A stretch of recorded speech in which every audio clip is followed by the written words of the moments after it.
Arab Bedouins' prophecy. From millennium past, there were two types of Arabs, city dwellers and Bedouins. Bedouins are nomads. They travel through the vast deserts and are constantly on the move. Even during the golden age of Islam, when Arabs were the richest and most learned people on earth, Bedouins remained in virtually the same state that they had been for thousands of years, poor, uneducated, and cut off from the rest of the world. Yet Muhammad, peace be upon him, foretold that these Arab Bedouins of his region would one day compete with one another in the construction of tall buildings. "Now tell me of the last hour," asked the man. The Prophet replied, "That you see the barefoot, unclothed Bedouins competing in the construction of tall buildings." Today we find in the Arabian Peninsula, the Bedouins who used to be impoverished herders of camels and sheep are now not only competing with one another, but also the entire world to construct the world's tallest buildings. How did one of the poorest people on earth, who literally wore rags, become the wealthiest nations on earth? One thing that made this rapid change possible was the discovery of oil. The seemingly empty deserts of the Bedouins had it in abundance. They went from camels to Cadillacs in a single generation. The construction of tall buildings among the Arab Bedouins has even reached Mecca, Muhammad's city of birth.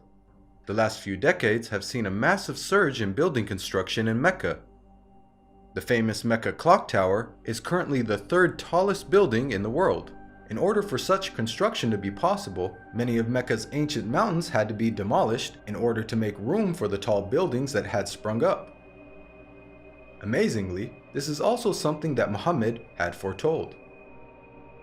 He said, "The hour will not be established until the mountains are moved from their places." This tremendous feat of demolishing entire mountains has only been made possible in the 20th century with the advent of technology such as explosives.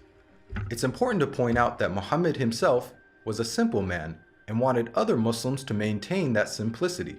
He did not like Muslims to be extravagant. So, if he wanted to will this prophecy to become true, he would have to encourage the Arabs to build tall buildings, yet he never did. Spread of sexual immorality and disease. Muhammad, peace be upon him, revealed that the Day of Judgment would not take place until sexual immorality had become so prevalent and normalized that it would begin to be carried out even in public places. He said, "The hour will not be established until people fornicate with each other in the road, just as donkeys fornicate." Today we live in a world where we are being constantly bombarded with explicit sexual imagery, be it in TV, film, or advertising. And with the advent of the internet, pornography has now become readily available at any time and any place. In fact, we are finding more and more stories in the news of people being arrested for having sex in public. And an interesting side note is that the Prophet Muhammad, peace be upon him, described what will be the consequences of such widespread sexual immorality. He said, "Never does sexual perversion become widespread and publicly known in certain people without them being overtaken by disease that never happened to their ancestors who came before them." The increase of sexual immorality has seen the emergence of previously unheard of diseases such as AIDS, just as the Prophet Muhammad had forewarned. A world steeped in interest. Muhammad, peace be upon him, claimed that the practice of interest would one day become so dominant that even those who try to avoid it will still feel its impact. He said, "A time will come upon mankind when they will consume interest. Whoever does not take from it will be afflicted by its dust." This clearly describes the state of the world economy today. In the modern world, it is almost impossible to avoid dealing with, or at the very least being impacted by, interest. Just think about how many people have interest-bearing bank accounts and buy things using credit cards. Even if one somehow manages to avoid dealing in interest directly, almost every aspect of our lives is impacted by it. Central banks influence the purchasing power of our money, and virtually every country in the world, even those considered to be wealthy, are drowning in interest-based debt. The financial system even suffered a global collapse in 2008, a disaster which had plunged the world into economic turmoil, the consequences of which will be felt for generations to come. What makes this prediction amazing is that the financial state of the world over the last century is unique in history. At the time of Muhammad, Finance was based on commodities with intrinsic value, such as gold and silver coins. Gold and silver have been used as the most common form of currency throughout history. The use of paper money with no intrinsic value, along with the massive debt and interest that it has resulted in, is a phenomenon of modern finance, and not something that could have been easily guessed by Muhammad over 1400 years ago. The defeat of Rome and the conquest of Persia. During the Battle of the Trench, where Muhammad, peace be upon him, and his followers were under siege by their enemies, being outnumbered 3-1 and staring in the face of certain defeat, the Prophet made some bold predictions. He said, "God is most great. I have been given the keys of Syria. By God, I can see its red palaces at the moment. God is most great. I have been given Persia. God is most great. I have been given the keys of Yemen." At that moment, Muhammad had made the astonishing claim that the Muslims would not only take the lands of Yemen and Syria, much of which was under the occupation of the Roman Empire, but that they would also defeat the mighty Persian Empire. Historically, Muhammad's companions saw this prophecy fulfilled before their very eyes, as they went on to defeat the Romans and conquer Persia. What are the odds that the Muslims, who lacked economic and military strength, could topple the superpowers of the world in such a short span of time? The astonishing way that the Muslims defeated the superpowers captured the world by surprise. As historian Barnaby Rogerson explains, you have to remember that the two great superpowers were the Byzantine Empire, i.e. the Eastern Roman Empire, and Sassanid Persia. They were the dominant superpowers. If you're putting it in a modern parlance, it's a bit like the Eskimos taking on the United States of America and Russia. No rational person would have ever conceived of such a possibility. The sentiment is echoed by historians who cannot explain how Islam became such a dominant force so quickly. Professor of Byzantine Studies, Andrew Louth, wrote, "The speed with which the eastern provinces of the Byzantine Empire succumbed to the Arabs remains to be explained by historians." Prevalence of writing. Many of us take for granted the ability to read and write, and the abundance of books that are available in the modern age. However, for the people of the past, illiteracy was the norm, and books were very scarce. Muhammad, peace be upon him, was born into a society in which very few people could read or write. It is estimated that the number of people who were literate in his locality of Western Saudi Arabia did not exceed 17. Muhammad himself could not read or write. Against this backdrop, the Prophet Muhammad made the prediction that writing will one day become widespread among mankind. He said, "Ahead of the hour, the pen will prevail." The Arabic word used for pen here is qalam, which also carries the wider meaning of writing. This perfectly describes our world today, in which it is the norm for people to read and write, and there is an abundance of books, newspapers, and magazines. This has only been made possible thanks to 15th century technological advances, such as printing that took place over 800 years after Muhammad's prophecy. And with the advent of the internet, writing is spreading even more. Anybody with a computer or smartphone now has access to millions of books with just the click of a finger. It's quite powerful that Muhammad, who could neither read nor write, prophesied the spread of reading and writing.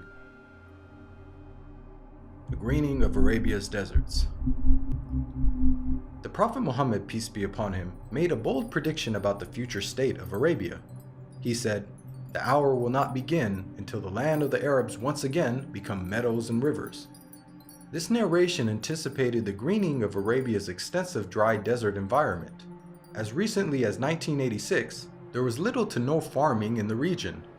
However, over the last 30 years, these deserts have been transformed to grow grains, fruits, and vegetables, thanks to techniques such as center pivot irrigation. This is a process that pumps water to the surface from deep underground reserves, some of which date back to the last ice age 20,000 years ago. Now put yourself in the position of a person living in 7th century Arabia. This region hosts some of the most extensive sand and gravel deserts in the world, with very little rainfall. Could anyone inhabiting such a harsh environment ever rationally conceive of the possibility that one day there would be a plentiful supply of water and abundant crops? This prophecy also makes a claim about the ancient past.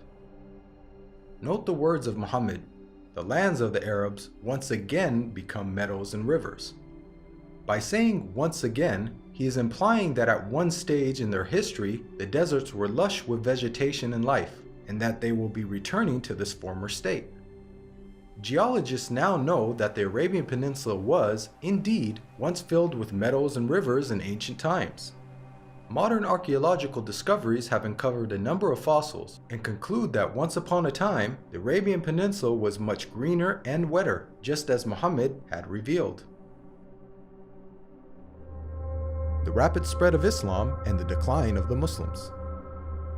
Muhammad, peace be upon him, predicted that the Islamic civilization would reach both east and west. He said, "God folded the earth for me, and I saw its east and west, and the dominion of my nation will reach as far as the earth was folded for me."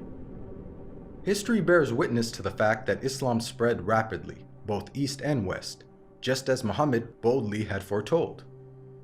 At the time, this was a geographic expansion the likes of which the world had never witnessed. The Islamic Empire was the largest the world had ever seen. The Prophet Muhammad not only informed us about the spectacular rise of the Muslims, he also foretold their decline. He said, "The nations will call each other and set upon you, just as diners set upon food." Someone then asked, "Will it be because of our small number that day?" The Prophet Muhammad replied, "Rather, on that day you will be many, but you will be like the foam on the river." Here we can see that Muhammad prophesied the dire circumstances in which the Muslims would find themselves. He explained that a day would come in which the Muslims would be large in number, but in such a state of weakness that other nations would invite one another to set upon them. The analogy of Muslims being eaten as a meal was given, which emphasizes just how helpless they would become. This prediction accurately describes the radical turn of events that took place in the Muslim world in the 19th and 20th century. Prior to this, the Muslim lands had grown to become some of the most powerful in the world.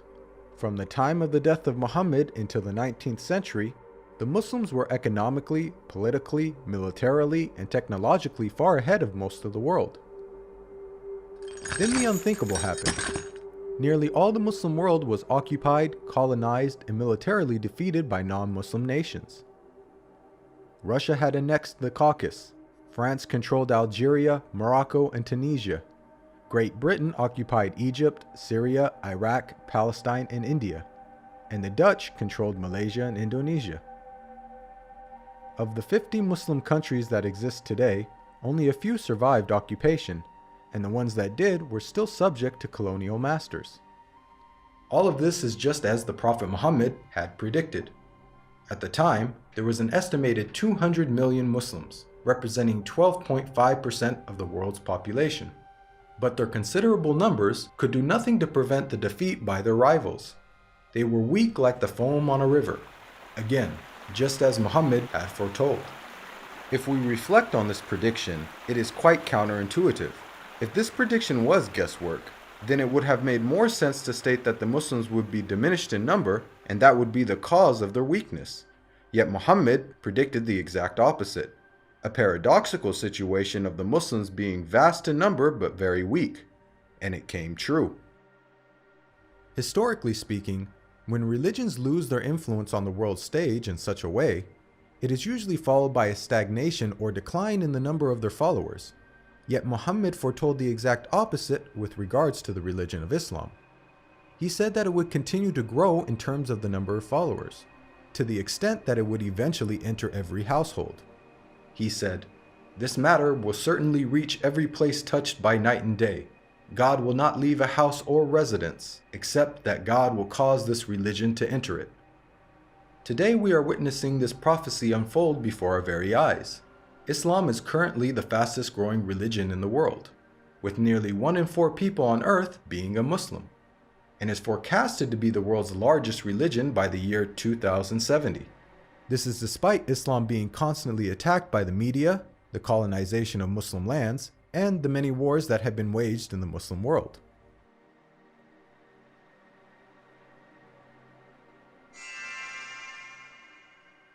Even the name Muhammad has prophetic implications. It's an Arabic word that means the praised one. The Quran states how Muhammad's remembrance will be raised. We elevated your mention for you. Since this verse was revealed over 1400 years ago, the Prophet Muhammad, peace be upon him, has been the most praised person in history. Today, not a second goes by without a minaret somewhere in the world publicly proclaiming the time for prayer and saying, أشهد أن محمدًا رسول الله.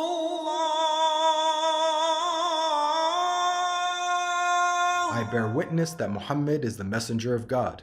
أشهد أن محمدًا رسول الله.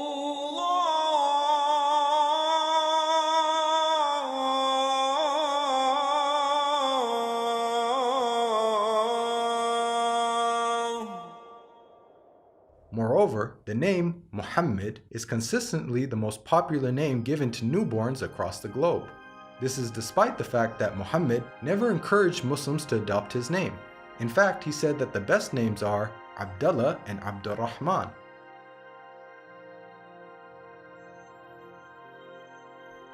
Now, we've analyzed a number of the Prophet Muhammad's prophecies, which were made over 1400 years ago, and have seen how he has accurately foretold many things.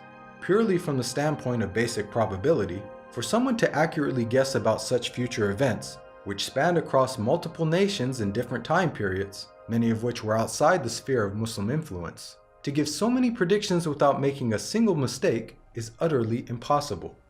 Today, millions of people believe in false prophets and follow false systems for guidance in life.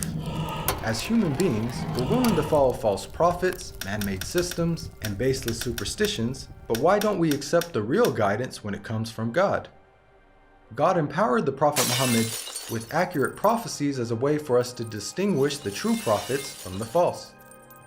Truth has now arrived, and falsehood perished, for falsehood is, by its nature, bound to perish. This video is based on the book, The Forbidden Prophecies. To learn more about the evidences for Muhammad's prophethood, please download your free copy of the book at the link below.